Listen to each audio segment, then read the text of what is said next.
Hi, so I wanted to pop on today and just have a quick, I'm just going to adjust that camera, that's a bit better. And I just wanted to talk about catastrophizing.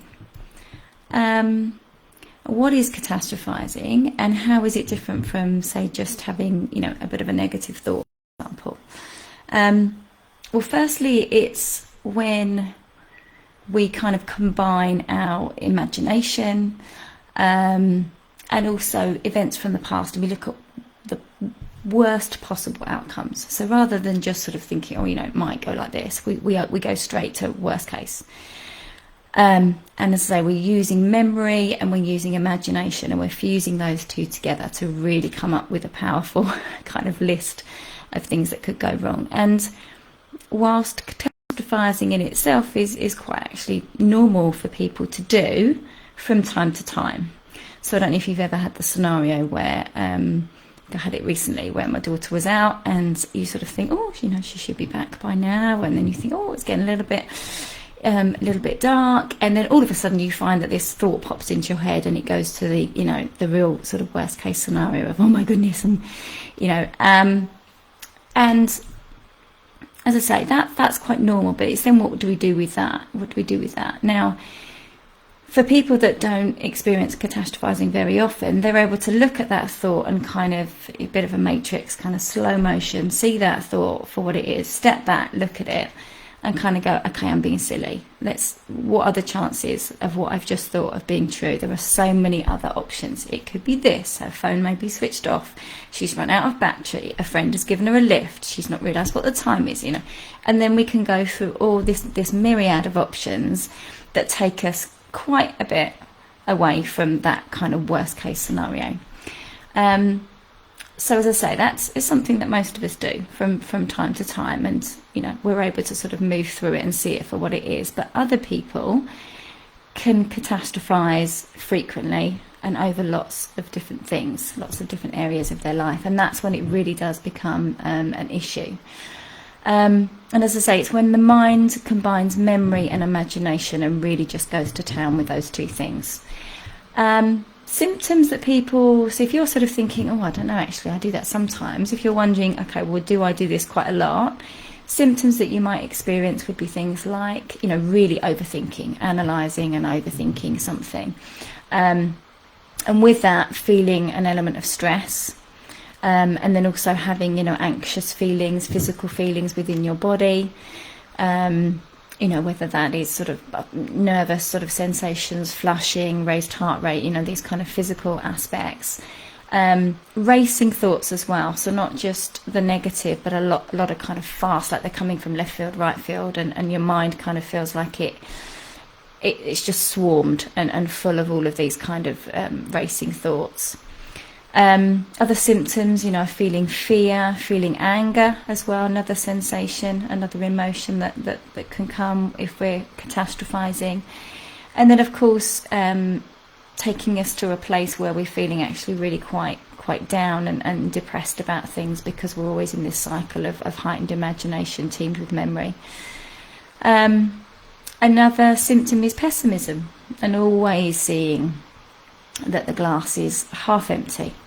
I'm sure this will happen, I'm sure I won't, and really going towards that. If you've got that sort of midpoint where anything's possible, you're always tipping towards the negative and seeing the negative in things. And then with all of those kind of things, it can be that sensation of feeling really stuck in your own head, and you just can't see the wood for the trees, and you just feel like you're really, as I say, inside your own head. And along with that, along with the pessimism and all of those kind of things, the negative thoughts, there can be a lot of negative self-talk. So that dialogue that you're having with yourself in your mind is really self-deprecating. You're putting yourself down constantly.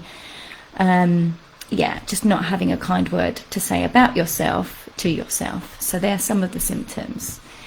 So it's all very well saying, okay, well, I've recognised that I do this.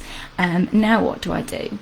Well, that is the first step in overcoming catastrophizing, and having it so that it just becomes that fleeting thing every now and again in certain scenarios that most of us will experience from time to time. So it is the first step, knowing that you're doing it and actually being aware and not almost being passive to that happening to you, to your thoughts, and sort of taking a step back and acknowledging a thought when it comes in and going, right, is this a catastrophic thought? Am I catastrophizing right now? And you want to kind of dissect that thought, because a thought itself doesn't have power until we believe it. So, you know, that thought comes in, and then we look at it and sort of say, well, what gravitas is there to this thought? How true is this? You know, how likely is this? So we really want to sort of get good at firstly saying, I believe I'm catastrophizing right now. So kind of give it a label, give it an identity, shine a light on it and say, right, this is what I'm doing. Even if it might sound silly, but even saying that out loud, you know, I'm catastrophizing right now. I need to take check of this. And then, as I say, look at that thought and practice having that awareness of the thought, and then sort of test it, challenge it, and go, right, how true is this thought? And sort of saying, is this thought 100% true? Is this scenario that I've just created, do I know that that's 100% what's going to happen? That is the outcome that I am facing here. And, you know, by the nature of catastrophizing, we will normally be able to say, no, that's not 100% true. We might think it's likely if we're in that train of thought and we're regularly doing this, because again, we'll go towards that pessimistic side. But when we actually stop and look at it and analyze and say, right, is this 100% true? Then we should be able to say, no, it's not. And of course, once we kind of just open that crack, that possibility that it's not true, then we can expand that and go, okay, it's like a way in for our mind to then go, okay, well, it could be this then, couldn't it? Or it could be this, or this, and this. And as we start to accept that there are other possibilities, that catastrophic thought kind of comes down in terms of its gravitas and power and likelihood. And then it almost diminishes it and it becomes smaller and smaller. And then we start to expand all of the other possibilities that we're now able, our mind is now able to think, okay, could be this, could be that. And so that is something to really practice. So yeah, step one, am I catastrophizing? Notice it, call it out for what it is, say it out loud if that helps. And then as you have these thoughts, really ask yourself, you know, is this 100% true? And sort of dissect it. And then that gradually starts to enable you to make the shift between constantly catastrophizing and actually looking for thoughts for what they are, and choosing not to give any truth or any power or meaning to the thoughts that we discount and go, yeah, no, that's just me being silly, that's just me catastrophizing.